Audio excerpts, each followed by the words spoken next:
Welcome to Public Health Matters, where we talk about matters in public health. I'm Jane Goodman, Public Health Network Strategist with the NASHUA Division of Public Health and Community Services. We welcome you to today's show. Before we move on to our guest, I'd like to give you a small COVID update. We're going to look at our first slide where we see the COVID community levels, and you can see that New Hampshire is looking really good right now. We have a green level based on hospitalizations and treatment in hospitals for COVID. So our level is quite low right now. That's good news. But look at the rest of the country, and you can see that in the south and in the west, things are definitely heating up. You'll see a lot more red there.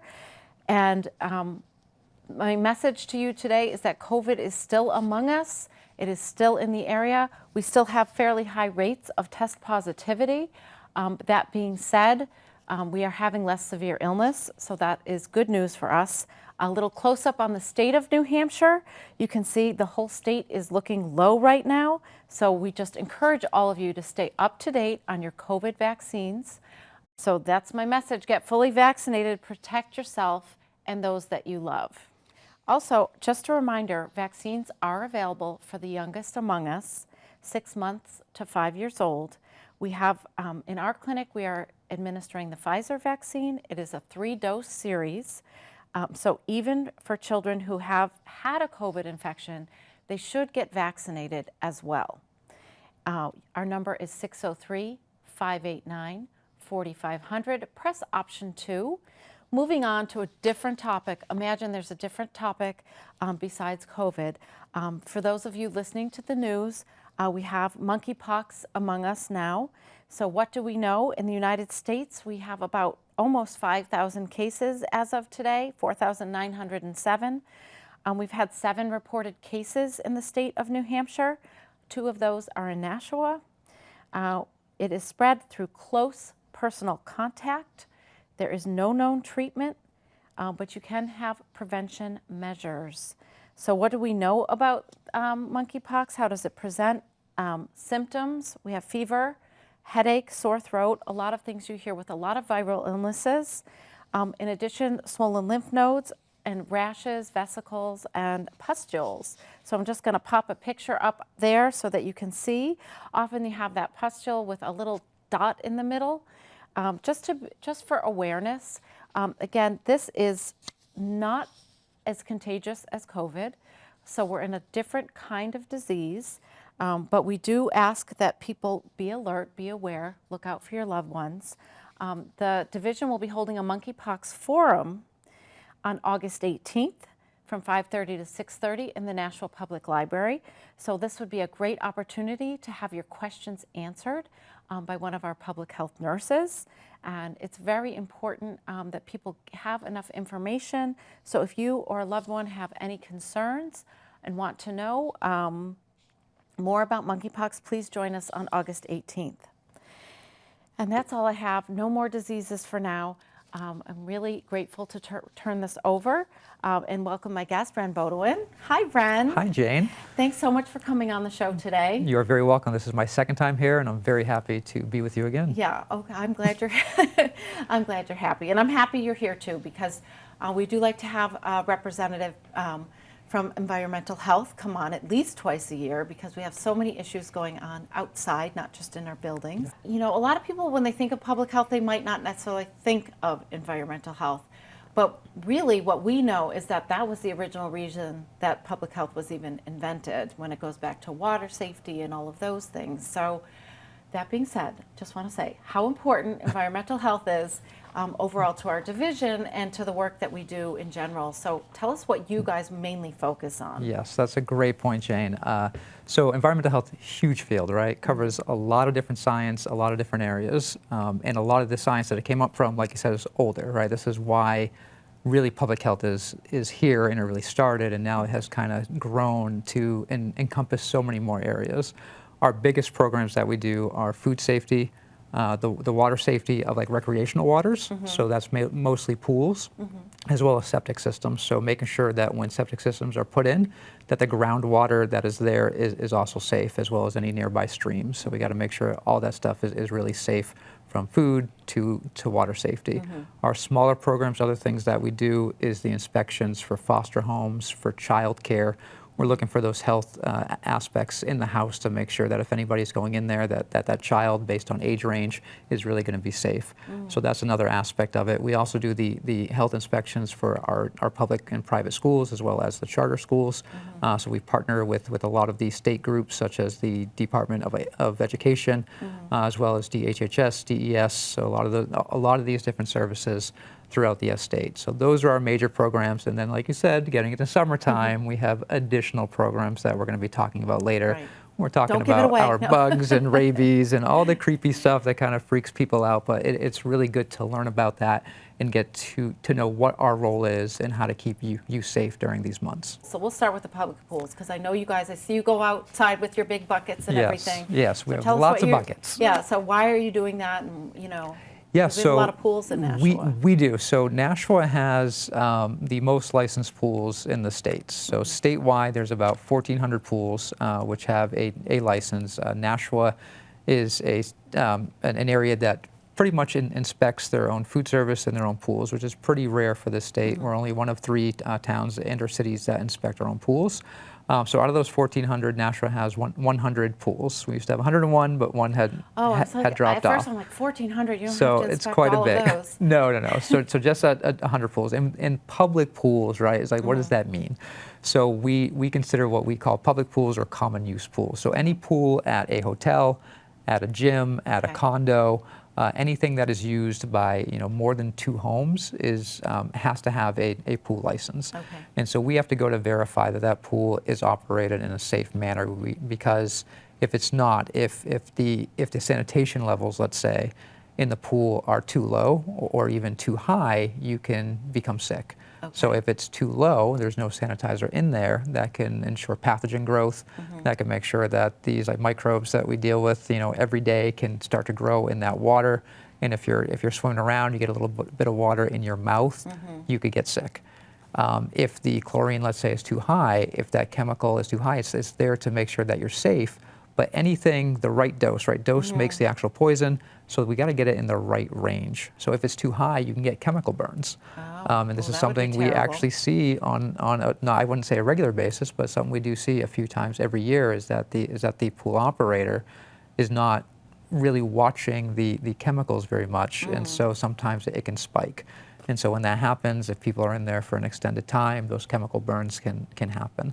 So we worry about the illness on the low side end, the chemical burns on the high side end, and then you have to think about the air quality as well when you're in an indoor pool. So if you ever go to a hotel or a gym and they get that indoor pool, that indoor kind of hot tub spa, and if you walk in, it's really muggy, and then if you smell a lot of chlorine, right? Like sometimes you'll walk into a place, you're like, has that chlorinated smell, it almost burns you, right? Because it's that strong. That's not a good smell. Okay. So that tells you there's something wrong. So that's a good alert for people to keep in mind when you're absolutely. traveling, for example. If you're going somewhere and you get that strong chlorine scent, those are chloramines. Those are burn-offs of the chlorine chemical that is combining with the sweat, with the oils, with the dirt, the dust that's coming off of our skin as we go into that pool.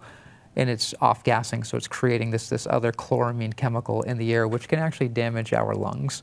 So making sure the air quality inside of an indoor pool is also critical to make sure that people are safe when they enter into those areas. So if you have asthma or if you're very sensitive, that can trigger that. So we want to make sure that they're maintaining that pool in the appropriate fashion, that they're doing everything safely. If you have kids and you're at a pool, you want to make sure that there are certain safety measures in that pool so children may not cross certain lines, or they know that it's starting to really slope.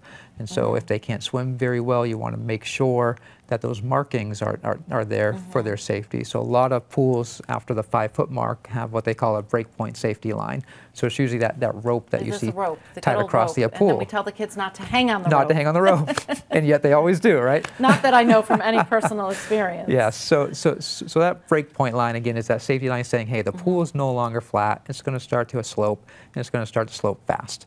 So again, it's that kind of safety measure just to make sure. But then again, you can also see it's a requirement for pools on the deck side to have the depth markings there. So you know, looking very, very closely, there it is. Here is 5 feet, here's 6 feet, here's 8 feet. So you can very clearly see where those depths are, where that line is. Lots of different color markings, lots of different aspects. But really, like you said, look around. Know where you are, look for those safety measures, use your senses, use that smell, you know, use your eyes. And if you think anything isn't safe, then absolutely leave. Right. Now, our city, we have how many public pools in the city? I know we have, you know, I drive past them on the way home and I'm like, wow, that looks like fun, but there's a lot of people there right now. There is. So there's the Crown Street pool, the rotary pools by Fairgrounds, the wading pool, or the kid pool at Greeley Park.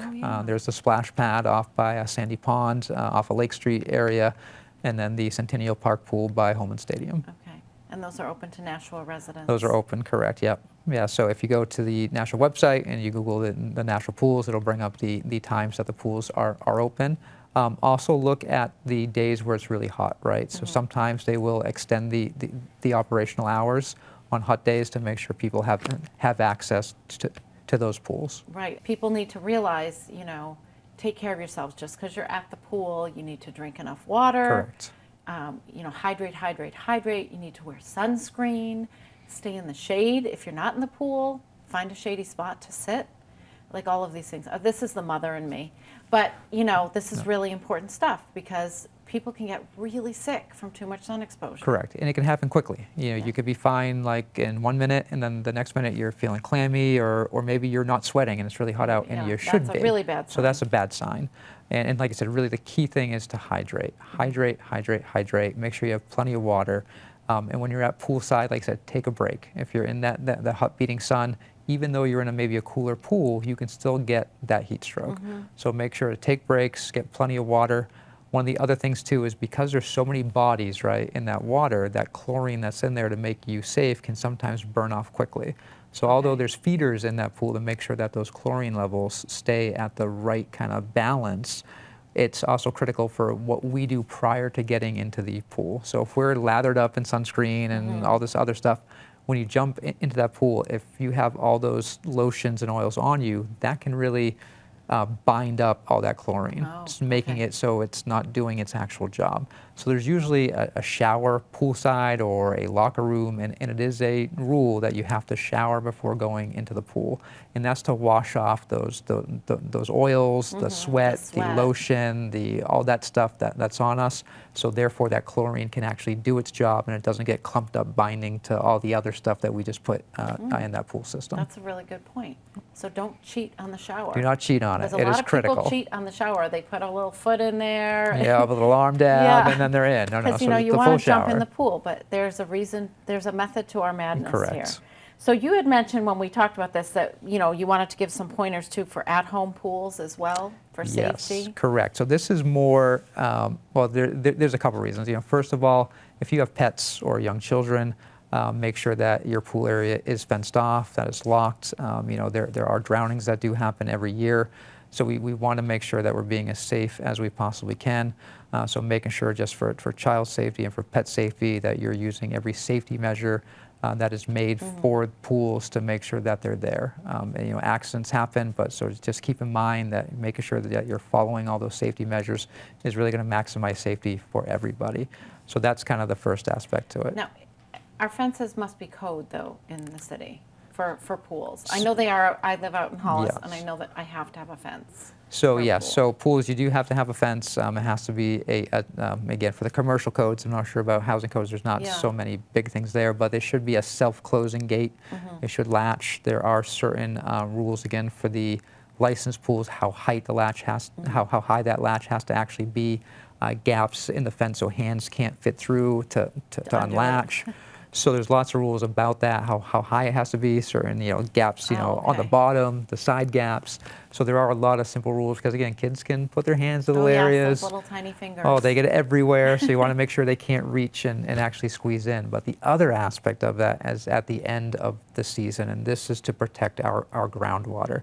So people think, oh, what's the easiest way to drain my pool? And that's just to get a pump, get a hose, throw it out to the street, right? That is an illegal act. You cannot do that. because the catch basins, those grates you see in our street, if you read them, it says that those drain to local waterways. So that's to catch the actual runoff from road and everything else. So but you'd be putting unfortunately, chlorine into them you're and putting lots of chemicals. chemicals into our waterways, which kills off tons of wildlife. So that is an action nobody should ever do. So what you should do, there are chemicals that you can add that takes chlorine out of the water. There's things that you can do to make that water safer. And then you can discharge onto your own lawn, right? Yeah. And let the earth naturally filter that water, or into your sanitary sewer. So we all have sewers in our house. Those drain out to the wastewater treatment plant so that they can treat water, as opposed to those catch basins that are in the street, which usually drain to local waterways. Okay. So you want to make sure at the end of your season that you're draining the water properly to protect our local wildlife. Okay, so that's a big new one It's critical. for me. So thank you. So we're going to move on to other summer fun. Oh, the fun stuff, Jane. Here we Yeah, go. we're going to go with mosquitoes next. So Mosquitoes. they're our least favorite thing. They're They my are. least favorite thing. Okay, even mosquitoes just make me crazy because they love me. Yes, they love us And- all. Yeah, and so I know that among us, you've talked about some of the testing we do, state sponsor that filters down here. So just tell me a little bit about that. Yeah, so we do have a program in our city where we do have 4 testing sites throughout Nashua. We do not let people know where those testing sites are, because at those sites there are specialized traps that are put out there, and we don't want anybody messing with those traps. So in Nashua, we contract that out. Our contractor is wonderful. She's worked great with us over many years at those 4 sites, and we trap through our testing season. So the mosquito season generally runs July through October. It has extended due to climate change over time. It used to be the first week of October. Now it's the second week that it ends, because our months are a little bit warmer. And typically what we're looking for at the end of that season is that hard frost, right? As soon as that nice cold snap kind of comes, that's when all those numbers kind of get knocked down. Yeah. But in between is that high risk area. Sure. Now, the mosquitoes are out earlier, right? They're out, April, May, June. Right. But the testing starts later because we're looking for certain species, right? So there's many different species within our state. Mainly, we're looking at 42 different types of them. And we start later because the illnesses that we worry about, West Nile virus and SIE, those we typically see later season, July, August, and on. So that's when our testing period is. So we'll test weekly throughout, July through October 12th to 14th, middle of the month, and we're looking for those viruses.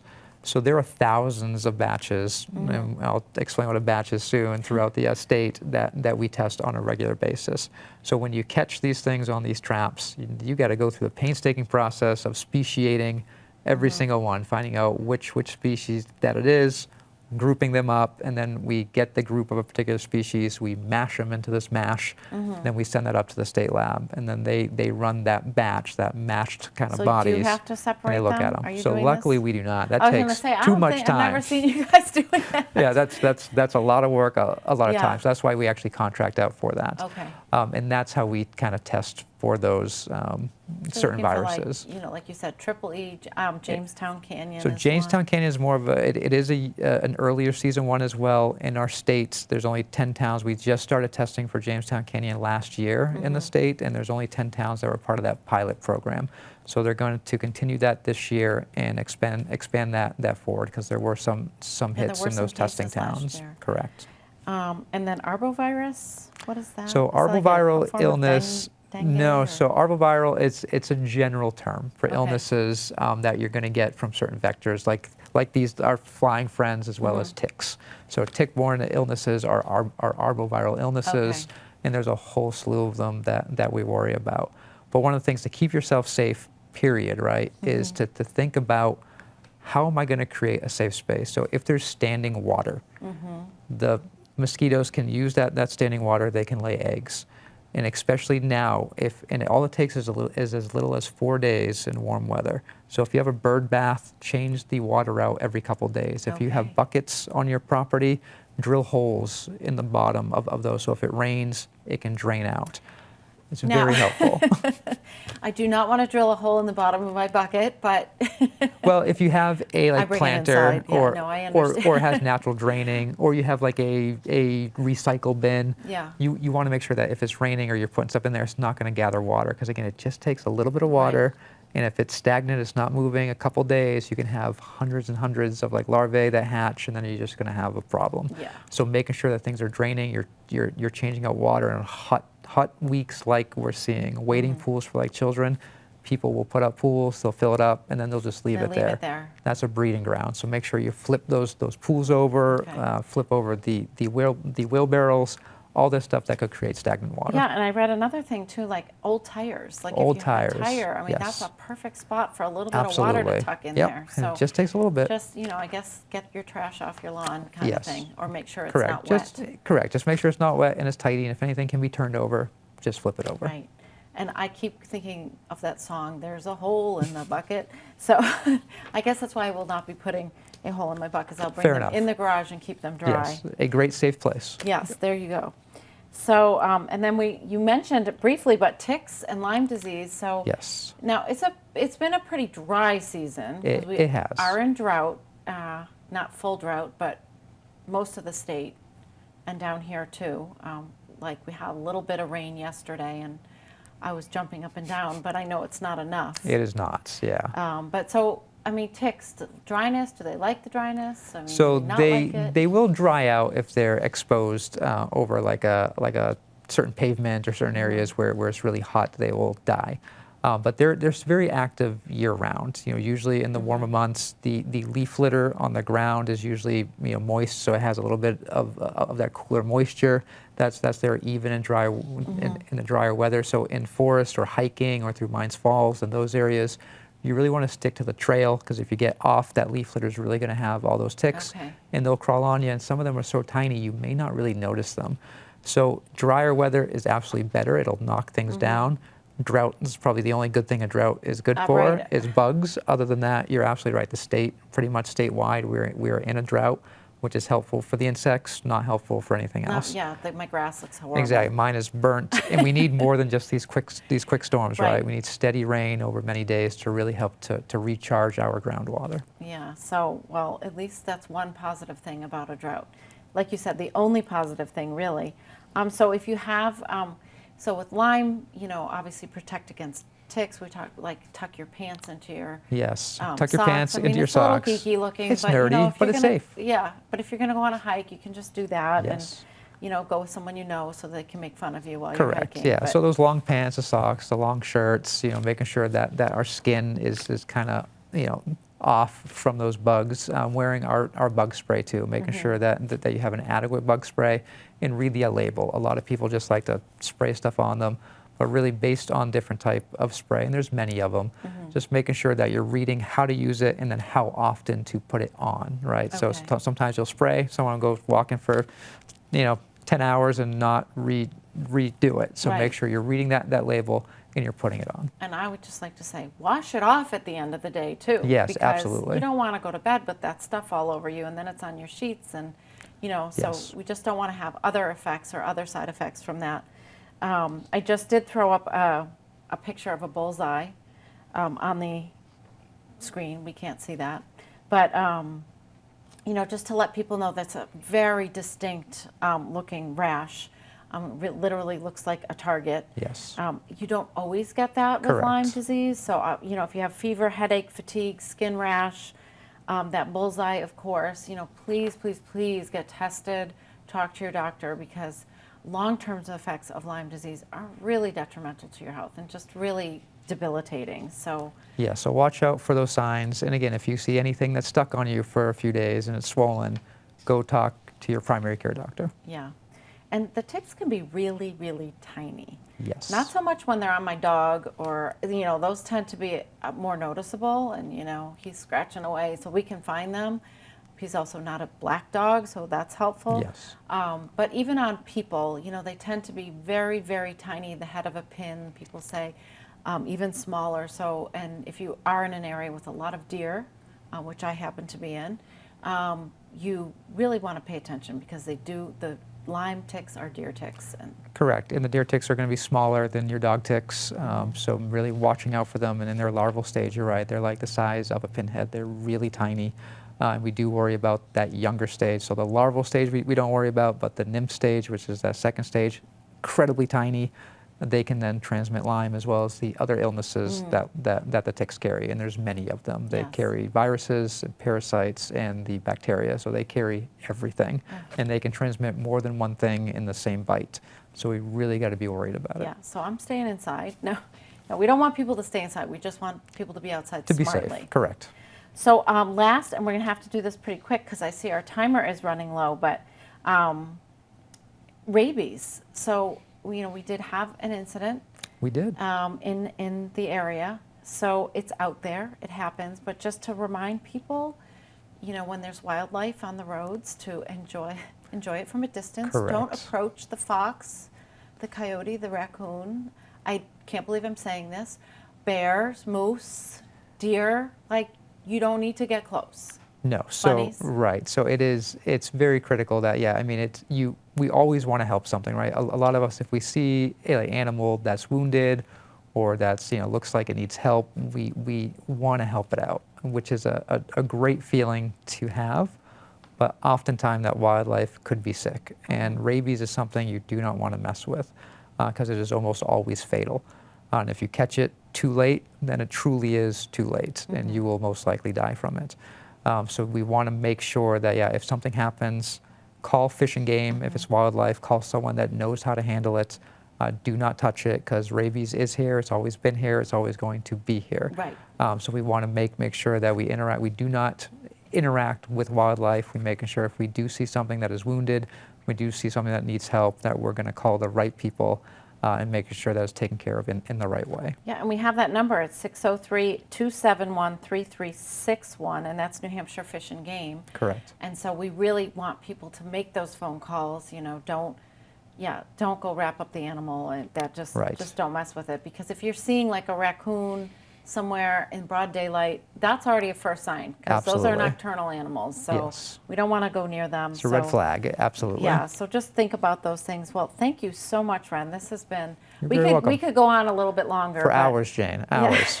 but we'll have you back. Thank you. But I just want to remind folks that World Hepatitis Day did just pass, but we want people to still, if they have any suspicion that they have hepatitis, as the logo this year, the slogan was "Hep can't wait." So that's just very important. If you do think you need a shot against this, we do have the vaccine in our clinic again.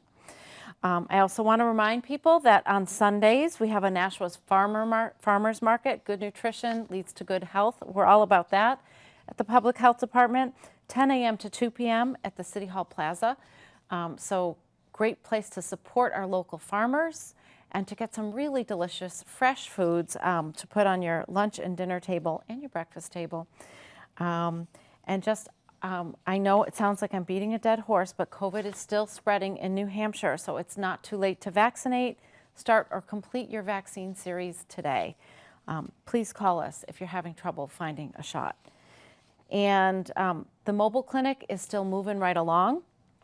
So please look out for us on Mondays and Wednesdays.